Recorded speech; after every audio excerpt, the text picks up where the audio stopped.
The modern man lives in a perpetual twilight, a gray haze that settles behind the eyes, dulling the edge of his ambition and the clarity of his thoughts. We call it mental fog, a cognitive lethargy born from a world of infinite cheap dopamine. Every swipe, every click, every momentary satisfaction is a withdrawal from a bank account he doesn't even realize he's draining. This isn't just exhaustion, it's a fundamental erosion of the masculine spirit. In relationships, this fog is a poison. It erodes presence, replaces genuine connection with a desperate, petitioning need, and leaves a man adrift in his own home. He is there physically, but his essence is elsewhere, scattered across 1,000 digital distractions. But this state isn't a destiny. It's a consequence of a biology that has been hijacked by a world it wasn't built for. The ancients knew a secret we've forgotten. They knew that a man's vitality is not a bottomless well, but a sacred reservoir. To guard it was to guard the soul itself. This reservoir is the source of his creativity, his drive, and his ability to hold space for those he loves. When the reservoir is dry, the man is hollow. When it is full, he is a force of nature. In the Vedic tradition of Ayurveda, over 2,000 years ago, they spoke of Sukra, the most refined of all human tissues. It was the essence of the essence. It was believed to be the final product of a long and complex internal alchemy, a distillation of everything a man consumes and experiences into a single, potent drop of life force. The text taught that it took 40 drops of blood to create just one drop of Sukra. Its preservation was essential for Ojas, the subtle energy of immunity, magnetism, and mental fire. To waste Sukra was to waste the very fuel of consciousness. This wasn't a moralistic command, but a biological observation from the masters of the internal landscape. In the East, the Taoists viewed semen as Jing, or essence. Their sexual alchemy was not about denial, but about redirection, preventing the loss of Jing to nourish the brain. They understood that the energy used for reproduction was the same energy used for cognition. By retaining the physical seed, they could harvest the spiritual fruit. They warned that the reckless loss of Jing was a form of energy suicide. By retaining this essence, the practitioner could circulate vital energy up the spine, fueling cognitive faculties and spiritual insight. This microcosmic orbit was the technology of the self, a way to ensure that the fire of the mind never flickered out in the winds of impulse. The West was not silent on this. Aristotle believed semen was the product of blood refined by the body's heat, a nutriment for the entire organism. Pythagoras famously called it a drop of the brain.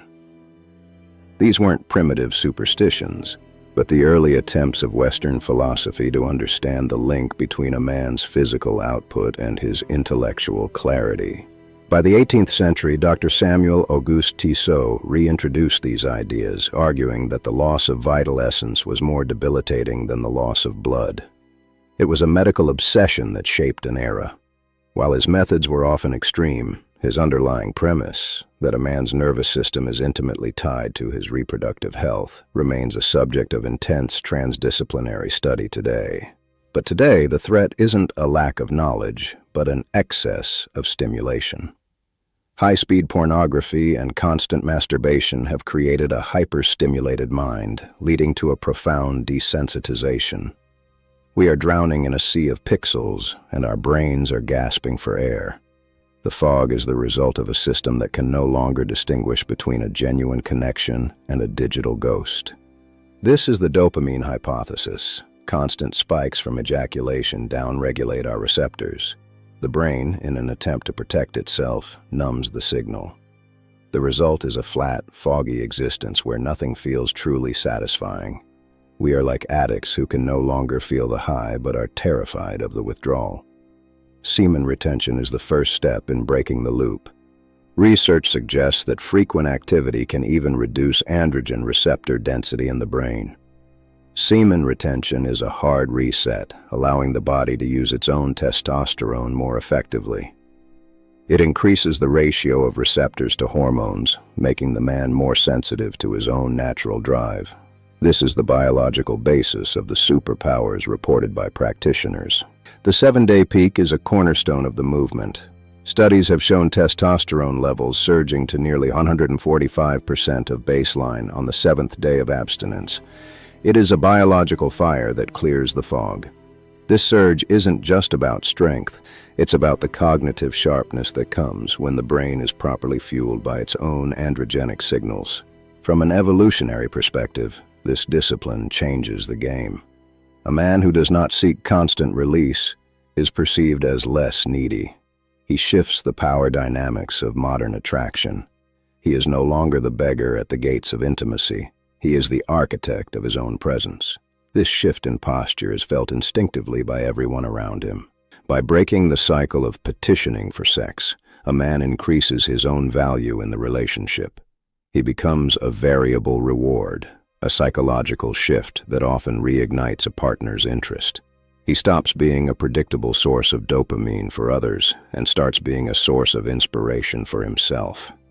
In the theater of modern relationships, he has reclaimed his role. Beyond the mind, there is molecular messaging. Seminal plasma contains nerve growth factor, oxytocin, and zinc. Retaining these nutrients maintains a high-performance brain state. These aren't just waste products. They are bioactive messengers that influence everything from eye contact to the pitch of his voice. He is communicating his health at a cellular level. Spermidine, linked to cellular renewal and neuroprotection, is conserved. This isn't just a lifestyle choice. It's a biochemical upgrade for the modern high-stakes world. It allows for a level of concentration and cognitive endurance that the foggy man simply cannot access. He is working at a higher frequency with a brain that is literally renewing itself. Yet, we must address the critique. Clinical science points to the risk of prostate inflammation without regular release. The prostate conflict reminds us that balance is the ultimate law. This isn't about dogmatic purity, it's about informed mastery. A man must know his body as well as he knows his mind, ensuring that his discipline doesn't become a new form of damage. There is also the risk of DAT syndrome, extreme distress over perceived semen loss. When the practice is driven by shame or a militant rejection of nature, it creates its own fog of stress and cortisol. The goal is empowerment, not neurosis. A man who fears his own biology is just as trapped as the man who is a slave to his impulses. True freedom lies elsewhere. The true path is the middle way. It is not about rigid physical retention, but about non-lustfulness. Breaking the compulsion cycle resets your baseline, clearing the fog of addiction. It is about a change in the state of being, where the physical act is no longer a desperate escape, but a conscious expression of a vitality that is already full. In relationships, this self-mastery fosters deeper emotional intimacy. A tantric connection replaces a transactional one. You learn to see your partner with eyes unclouded by the haze of impulse. You are present, you are stable, and you are capable of a depth of love that the hyper-stimulated mind can only dream of. The fog lifts, and the heart opens. Semen retention is the alchemist's silence. By holding the fire within, you don't just clear the mind, you restore the man. You become the master of your own internal landscape. This fire is the source of everything noble in the masculine experience: the courage to lead, the strength to protect, and the wisdom to know the difference. The fog lifts. The ambition returns. The relationships deepen. This is the power of the reservoir. This is the restoration of the fire. He stands at the peak of his own existence, looking out at a world that is finally clear. He is no longer a passenger in his own life. He is the captain of his soul. If you are ready to reclaim your mind and master the self, hit the thanks button, like, and subscribe. The journey to clarity begins with a single choice: the choice to hold the fire. This is just the first step in a 20-minute odyssey through the transdisciplinary science of the self. Stay with us. Stay with E. To understand the fog, we must go deeper than philosophy. We must look at the neurobiology of focus.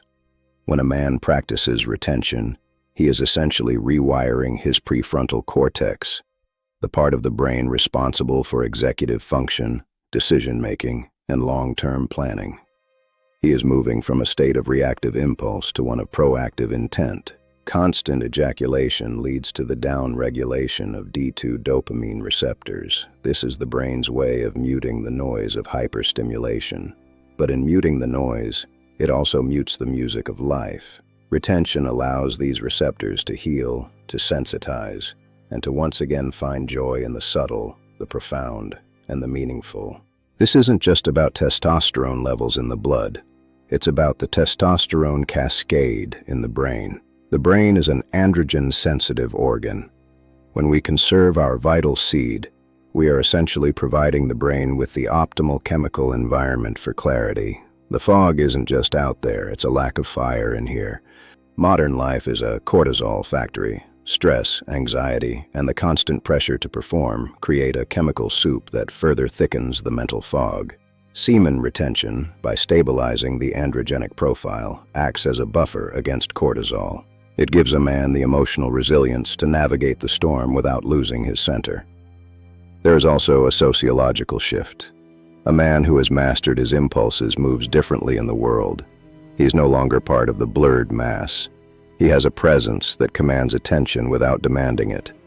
This is the magnetism the ancients spoke of, not a magical aura, but the natural result of an integrated and disciplined biology. In relationships, presence is the ultimate gift. A man who is not distracted by his own impulses can truly listen.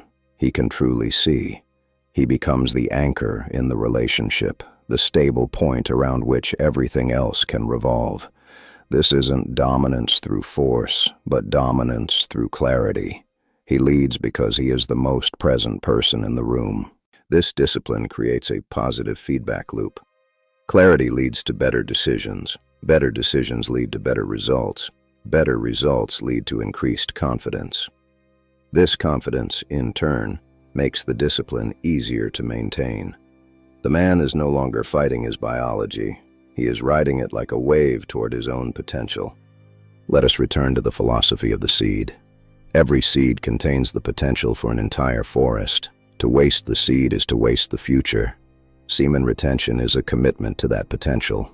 It is an act of faith in the man you can become if you choose to stop leaking your energy into the void. It is the beginning of a true transdisciplinary life. The fog is gone. The fire is restored.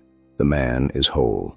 This odyssey through the science and soul of semen retention is a call to action for every man who feels he is losing his edge. Reclaim the reservoir. Master the silence. Become the alchemist of your own mind. The world is waiting for you to see it clearly. To maintain the reservoir, one must understand the toolkit of the modern biohacker. Semen retention is a systemic demand. Zinc, magnesium, and boron are the building blocks of the androgenic fire. Without them, the discipline is just a battle against depletion. A man must feed the flame he intends to hold. Zinc is the king of the androgenic minerals. It is consumed in every act of release. By retaining the seed, you are essentially bankrolling your own biological wealth. This isn't just about health, it's about the cognitive infrastructure of a man who refuses to be depleted by his own impulses. There is a silent communication happening beneath the surface. The neurochemistry of attraction is driven by pheromones and androgenic signals. A man on a long-term retention path projects a different chemical signature. He is communicating stability, health, and a lack of desperation. This is the non-needy signal that the modern world has forgotten. Oxytocin, the bonding hormone, is often depleted by the chase for dopamine. Retention allows for an oxytocin reset. In relationships, this means the bond is built on presence, not on a cycle of pursuit and release. The intimacy becomes a shared meditation, a joining of two complete reservoirs rather than two empty cups. How does one move beyond mere abstinence? Welcome to the masterclass on transmutation. To transmute is to change the state of the energy, to take the raw fire of the lower centers and pull it into the higher faculties of the mind. This is the work of the alchemist. This is how the reservoir fuels the vision. The breath is the pump. Through the microcosmic orbit, the practitioner learns to move the vital essence from the base to the crown. It is a biological redirection of force. With every conscious breath, the fog is cleared and the brain is nourished by the very energy that would otherwise be lost to the void. This energy must have a destination.